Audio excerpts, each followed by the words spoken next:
এই 43 পর্যন্ত শুক্রের মহাদশা চলবে। তার মধ্যে অন্তর্দশায় রবি, চন্দ্র, মঙ্গল, রাহু, বৃহস্পতি, শনি, বুধ, কেতু এরকম সিরিয়ালি আসবে। কথাটা বোঝা গেল? তাহলে এখন এর প্রতিকার হচ্ছে কালসর্প কবচ, সরস্বতী কবচ, যেটা একান্ত রূপে দরকার।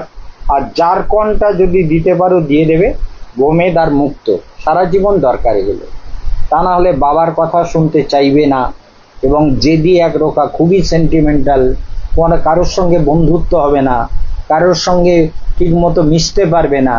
একটা অদ্ভুত ধরনের মেন্টালিটি বাচ্চার মধ্যে রয়েছে। মা বুঝতে পেরেছো?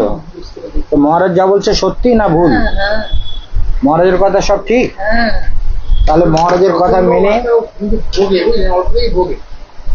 সেটা তো এখনকার সময়ের জন্য হচ্ছে, ওটা অ্যাকচুয়ালি ওর প্রবলেমটা যেটা চলছিল রবির মহাদশা সেটা কেটে গেছে।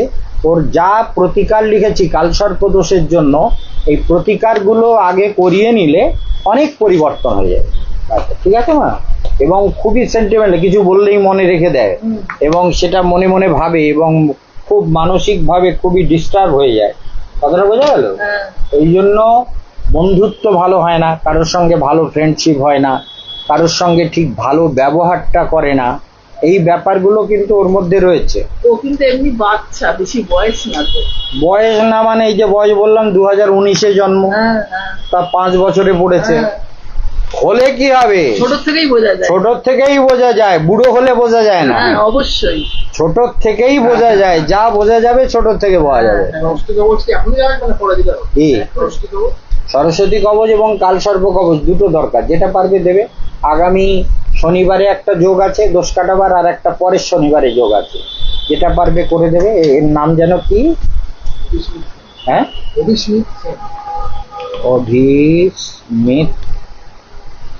অভিস্মিত সেন। হাঁটা টাড়া এখন কিছু নেই, এমনি পড়া, মনটা একটু চঞ্চল।